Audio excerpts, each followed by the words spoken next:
As one who majored in art history, specifically Italian Renaissance art history, linear perspective brings back memories of Alberti, Brunelleschi, and a lot of diagrams.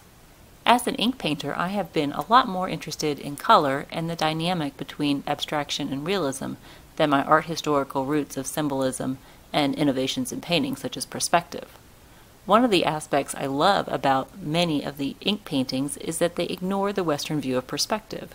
This makes for some wonderful, fascinating paintings. However, it does make sense to look at perspective in terms of landscape painting. Here is a brief overview, and you'll find a lot of good information on the internet if you are interested.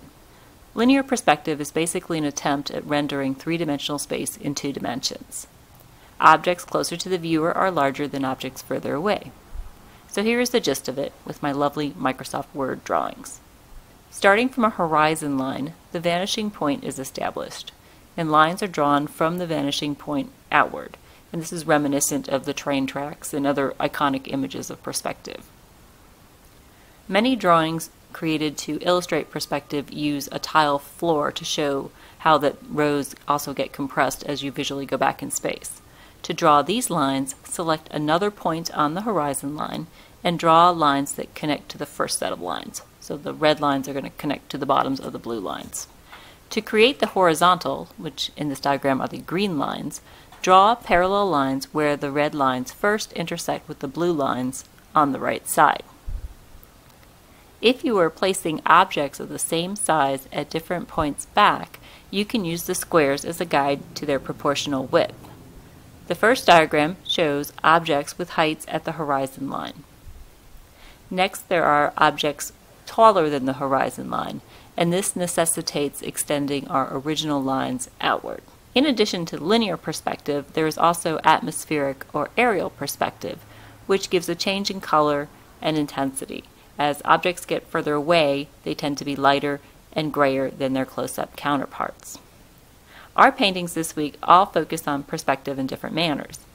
I am not a precise painter, so no perspective lines were drawn in the creation of any of these paintings. However, the principles are still visible to some degree, and I'll point them out in the introductions to each of the paintings.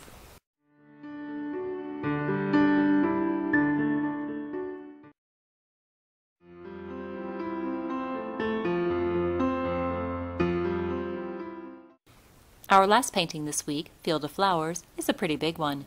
I painted it 20 by 26 inches, but prefer the cropping at 20 by 20. The reference photo is Simon's Poppy Field, shared by Robin Lovelock at Paint My Photo. There are several points to discuss regarding this painting: the size, the perspective, and the painting process. Size. Working 20 by 26, and Yupo sells even larger paper, has certain challenges. You'll want to pick a subject that maintains interest throughout the piece. Compositional problems become magnified at larger sizes. Physically, you'll need to support the paper. I taped mine to a piece of foam core. Some artists prefer the heavier weight paper for larger pieces. You'll also need to have a work area large enough to hold your painting. I used the floor, which has its own issue, namely cats. Lastly, larger pieces take considerably more time and ink, so you'll want to have a pretty good plan before embarking on a big painting. Perspective. I included this piece in the Perspective Week because it is a simple example of recession. The flowers are larger, brighter, and more distinct in the front, and begin to mass together and become less intense as they go back. One approach to this type of composition is to show the flowers significantly larger and more detailed in the front. I, however, chose to maintain a very loose impressionistic feel in this piece. Planning. While this painting is quite loose, I did begin by masking. I masked the areas of the white flowers and many of the red flowers. Why the red ones? Well, while red is an intense enough color to go over a lifted area, the color is purer and brighter over the white paper. As you will see, I did not worry too much about the specifics, just general shapes for the floral placement. Regarding the inking, I used quite a few colors for the background greens. I like the variety and interest that comes through a range of hues. You will also notice that I make a lot of adjustments along the way. The placement of the hills, switching from linear stems to dappled ink, the addition of wild plum, and more. As we all know, you can't plan for everything. The inks have a mind of their own. Cropping.